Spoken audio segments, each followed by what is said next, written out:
Hi, beautiful souls. Here's a message for us today. Obedience and blessings. Luke 11:28 says, He replied, Blessed, rather, are those who hear the word of God and obey it. The Lord's simple request often serves as stepping stones to life's most wonderful blessings. Simon Peter illustrates what can happen when we say yes to God. One day, a large crowd pressed around Jesus while he preached. Luke 5:1-11 explains.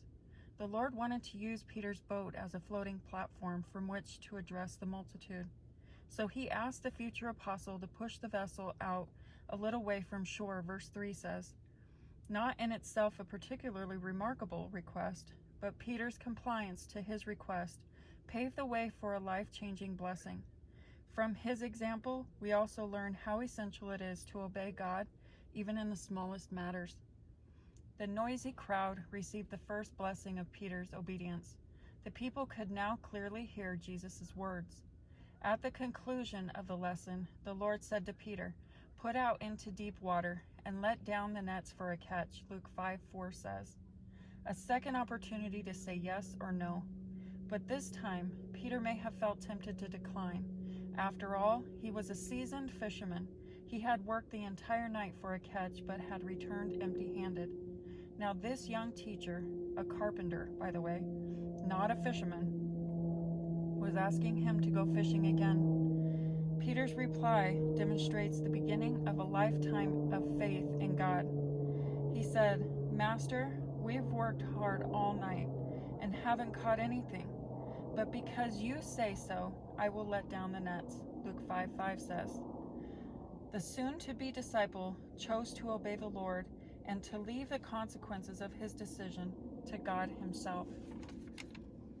But notice what happened as a result of Peter's obedience. Jesus demonstrated his power and his sovereignty. Peter and his partners may have started the day off thinking their efforts yielded nothing, but they ended it in complete amazement because they pulled in not one, but 2 overflowing boatfuls of fish, Luke 5:7 explains. Saying yes to the Lord's request resulted in a miracle that transformed not only the fisherman's life, but the lives of the entire group. Consider 3 reasons why obedience is critical to the successful Christian life. Number 1, obeying God in small matters is an essential step in receiving God's greatest blessings. Often God's greatest blessings come as a result of our willingness to do something that appears very insignificant. So ask yourself these questions. Has God been challenging me to do something seemingly unimportant that I have not yet made an effort to accomplish? Is there anything I have rationalized by saying, it's too difficult, I don't want to, or I have to pray about it first? When in reality, He already brought the blessing in your presence and you're afraid or unwilling to receive it. Number 2, our obedience always benefits others. God often rewards others, in particular those closest to us, as a result of our obedience. For example, when a parent obeys the Lord, the entire family reaps the reward of God's blessings. Likewise, a child's obedience will bless his or her parents. His call to obedience always demands our response. However, when we live obedient lives, those who know and love us will sense a peace and joy He has given us. Instead of conflict, there will be contentment.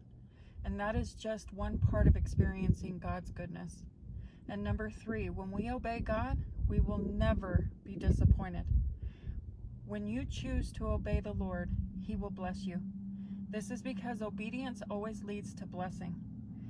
I have always told people who say they don't understand why God is asking them to do a certain thing, that if they obey Him, He will reward them with a sense of peace and joy that compares to nothing in this world has to offer. Therefore, set a goal to obey the Lord and watch Him work in your life. I love you, beautiful souls. I pray you have an amazing night tonight. God bless you.